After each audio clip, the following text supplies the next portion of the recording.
तो दोस्तों चलिए एक बार फिर से आपके लिए लेकर आए देश और दुनिया की ताजा बड़ी खबरें। फटाफट एक एक कर विस्तार से आपको बताएंगे, तो वीडियो को अंत तक जरूर देखें। दोस्तों हमें वीडियो बनाने में काफी मेहनत लगती है, तो वीडियो को दिल से लाइक कर दें। इस बीच पहली बड़ी खबर निकलकर सामने उत्तर प्रदेश के बहराइच में असदुद्दीन ओवैसी आज AIMIM के पहले दफ्तर का करेंगे उद्घाटन। बढ़ गई है भाजपा समेत मायावती की मुश्किलें। वहीं दोस्तों अगली खबर में आपको बताएंगे RSS प्रमुख मोहन भागवत के DNA वाले बयान पर दिग्विजय सिंह ने बोला बड़ा हमला। कहा सबका DNA एक, फिर धर्मांतरण और लव जिहाद कानून की क्या है जरूरत। वहीं दोस्तों अगली खबर में आपको बताएंगे किसानों से लगा मोदी और अमित शाह को बड़ा झटका। बंगाल की तर्ज पर उत्तर प्रदेश उत्तराखंड में रैलियां करेंगे किसान। 5 सितंबर से शुरू होगा मिशन। उड़ गई है मोदी और योगी की नींदें। वहीं दोस्तों अगली बड़ी खबर में आपको बताएंगे मोदी के मंत्रिमंडल विस्तार होते ही भाजपा उत्तर प्रदेश में पड़ी भयंकर फूट। भाजपा की सहयोगी पार्टी के अध्यक्ष संजय निषाद बोले अगर मोदी ने मेरे बेटे को नहीं बनाया मंत्री तो भाजपा के साथ नहीं लड़ूंगा चुनाव। बढ़ गई हैं योगी और मोदी की मुश्किलें। वहीं दोस्तों अगली बड़ी खबर में आपको बताएंगे पाकिस्तान के राष्ट्रपति ने मोदी पर बोला बड़ा हमला। कहा अफगानिस्तान में आतंक फैला रहा है भारत। वहीं दोस्तों अगली बड़ी खबर में आपको बताएंगे मोदी के मंत्रिमंडल विस्तार पर अखिलेश यादव ने बोला बड़ा हमला। कहा जरूरत केवल डिब्बा नहीं पूरी ट्रेन बदलने की। वहीं दोस्तों अगली खबर में आपको बताएंगे उत्तर प्रदेश की भाजपा कार्यकर्ताओं की गुंडागर्दी। ABP के पत्रकार को बंधक बनाकर भाजपा कार्यकर्ताओं ने जमकर पीटा। बढ़ गई हैं गोदी मीडिया की मुश्किलें। वहीं दोस्तों अगली बड़ी खबर में आपको बताएंगे जम्मू कश्मीर में आतंकियों का बड़ा हमला। 24 घंटे के भीतर भारतीय सेना ने 5 आतंकवादियों को किया ढेर। तो दोस्तों सभी खबरों को एक एक कर विस्तार से आपको बताएंगे, वीडियो को अंत तक जरूर देखें। इसी बीच अगली बड़ी खबर निकलकर सामने असदुद्दीन ओवैसी से मिलने पहुंचे ओम प्रकाश राजभर। उत्तर प्रदेश में AIMIM के पहले दफ्तर का ओवैसी और ओम प्रकाश राजभर करेंगे उद्घाटन। बढ़ गई है भाजपा समेत मायावती की मुश्किलें। जौनता बता दें मिशन 2022 के लिए उत्तर प्रदेश में सियासी हलचल तेज हो गई है। लखनऊ में इस समय AIMIM चीफ असदुद्दीन ओवैसी और सुशील देव भारतीय समाज पार्टी के अध्यक्ष ओम प्रकाश राजभर की मुलाकात चल रही है। आने वाले विधानसभा चुनाव को लेकर बात हो रही है। वहीं आपको बता दें कि ओवैसी ने यूपी में विधानसभा चुनाव के लिए भागीदारी संकल्प मोर्चा के साथ गठबंधन किया है। आज ओवैसी उत्तर प्रदेश के बहराइच में AIMIM के पार्टी दफ्तर का उद्घाटन करेंगे। उत्तर प्रदेश में AIMIM का ये पहला दफ्तर होगा, जिसके बाद भाजपा मायावती की नींद उड़ गई है। जो आप बता दें ओवैसी उत्तर प्रदेश के बहराइच से चुनावी अभियान की शुरुआत कर सकते हैं। यूपी में पार्टी को मजबूत करने के लिए ये दौरा ओवैसी का अहम माना जा रहा है। वहीं आपको बता दें कि ओवैसी ने उत्तर प्रदेश में 100 सीटों पर चुनाव लड़ने का ऐलान किया है, जिसके बाद भाजपा RSS और मायावती की मुश्किलें बढ़ गई हैं। जो तो आज उत्तर प्रदेश में AIMIM पार्टी के पहले दफ्तर का उद्घाटन ओवैसी करने जा रहे हैं। इसी बीच अगली बड़ी खबर निकलकर सामने RSS प्रमुख मोहन भागवत के DNA वाले बयान पर दिग्विजय सिंह ने बोला बड़ा हमला। कहा सबका DNA एक, फिर धर्मांतरण और लव जिहाद कानून की क्या है जरूरत। जो बता दें RSS प्रमुख मोहन भागवत के हिंदू मुसलमान का DNA एक है वाले बयान पर कांग्रेस लगातार हमलावर है।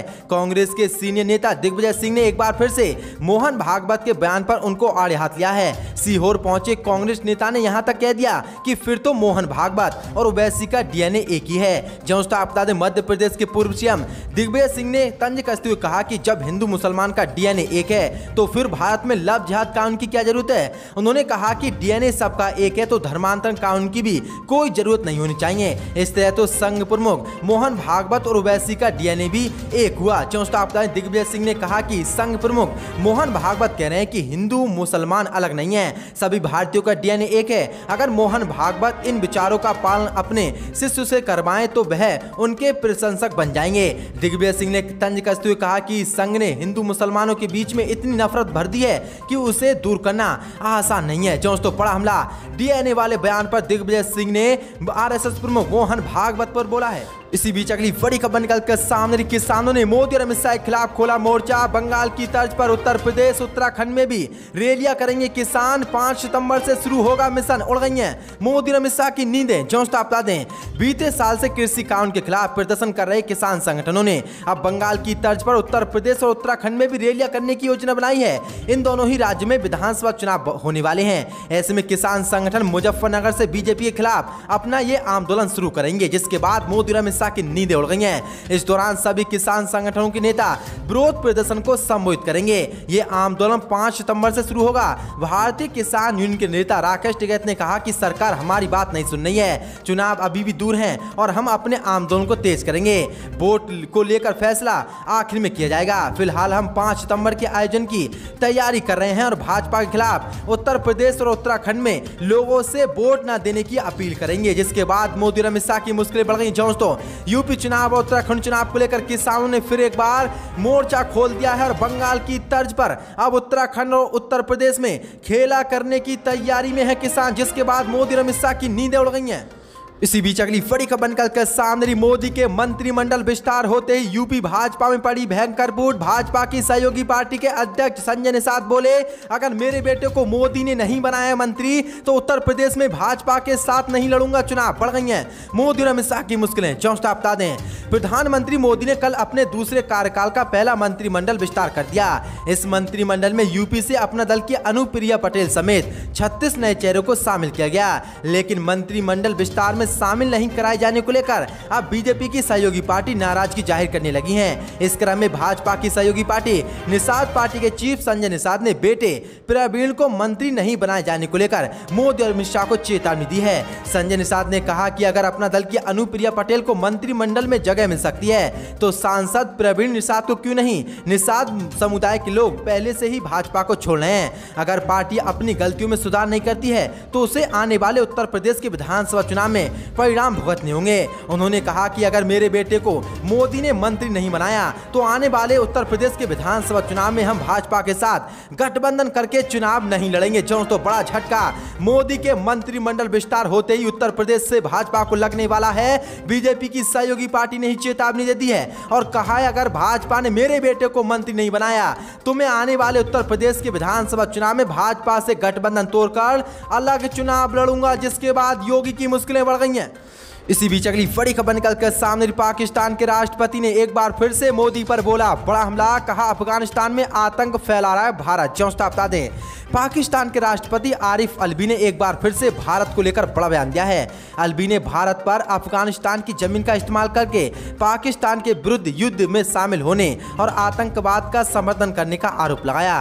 पाकिस्तानी राष्ट्रपति ने कहा कि भारत पाकिस्तान को अस्थिर करने का प्रयास कर रहा है। उन्होंने ये भी कहा कि हाल ही में लाहौर के जोहार टाउन में स्थित हाफिज सईद के घर के बाहर जो हमला हुआ था वो भारत ने करवाया था। अलवी के कार्यकाल की ओर से जारी बयान में कहा गया कि भारत पाकिस्तान को अस्थिर करने के लिए देश में आतंकवादी गतिविधियां करवा रहा है। अलवी ने भारत पर पाकिस्तान की जमीन पर आतंक फैलाने का आरोप भी लगाया। उन्होंने कहा कि भारत आतंकी संगठनों को पैसा देकर पाकिस्तान को अस्थिर करने की साजिश कर रहा है। इससे पहले भारत के विदेश मंत्रालय ने पाकिस्तान के इन आरोपों को खंडन किया है। भारत ने कहा था कि पाकिस्तान में हुए आतंकवादी हमलों में भारत का हाथ होने का कथित सबूत के दावे काल्पनिक नहीं है और पाकिस्तान पर भारत ने कोई हमला नहीं करवाया था। लेकिन आज बड़ा बयान पाकिस्तान के राष्ट्रपति ने दिया है और कहा, अफगानिस्तान में आतंक फैला रहा है भारत और पाकिस्तान के खिलाफ आतंकी साजिश मोदी सरकार रच रही है।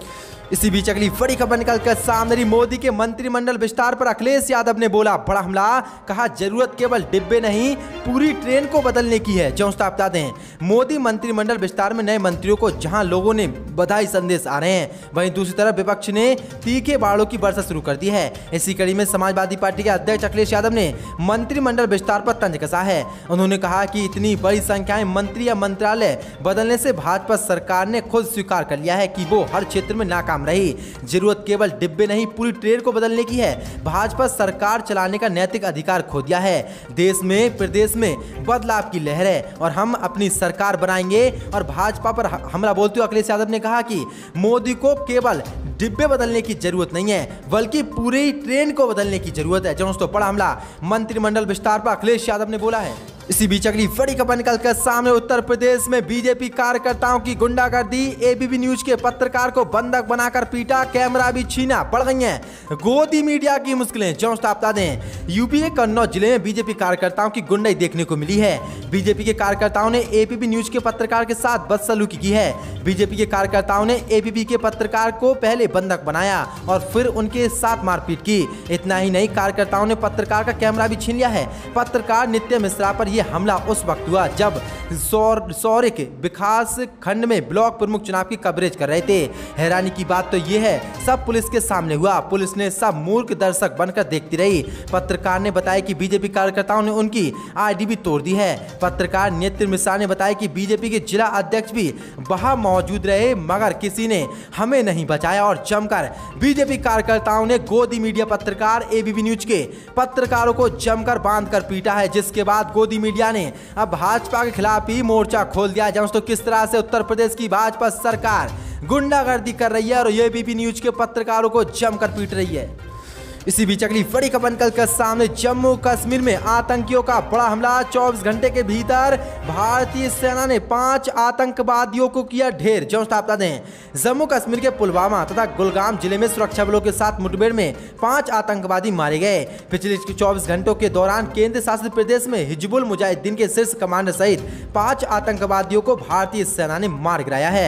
आधिकारिक सूत्रों ने बताया कि आतंकवादियों की मौजूदगी के बारे में पुख्ता सूचना के आधार पर प्रदेश पुलिस के विशेष अभियान दल, सेना तथा केंद्रीय रिजर्व पुलिस बल ने बुधवार रात पुलवामा के पुचाल में घेराबंदी तथा तलाशी अभियान शुरू किया।